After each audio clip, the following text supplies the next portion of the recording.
Baiklah pemirsa, kita awali dengan laporan perdana. Saudara, penjabat Ketua Tim Penggerak PKK Aceh Ayu Marzuki melantik 3 Ketua Tim Penggerak PKK Kabupaten, yaitu Ketua Tim Penggerak PKK Pidie Jaya, Aceh Tamiang, dan Aceh Jaya di restoran Meliku Gubernur Aceh pada Senin 15 Februari 2024.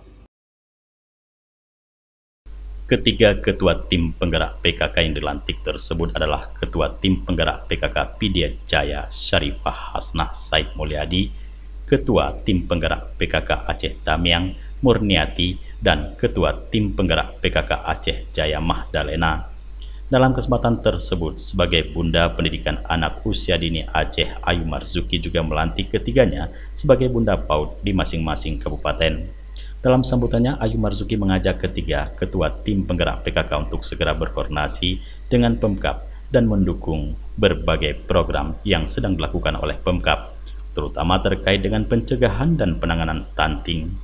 Ayu menjelaskan Ketua Tim Penggerak PKK Gampung selaku Ketua Tim Percepatan Penurunan Stunting di tingkat Gampung dengan berperan aktif dan maksimal, serta selalu melibatkan kader PKK Gampung dalam sosialisasi dan edukasi kepada masyarakat.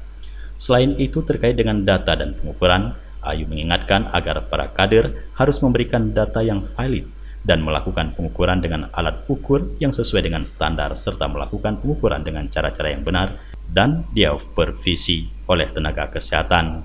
Sementara itu, kepada para kader posyandu, Ayu mengingatkan untuk terus meningkatkan kompetensi. Ayu juga menyarankan agar kader tidak sering diganti agar ilmu yang telah dimiliki para kader bisa terus disampaikan kepada masyarakat.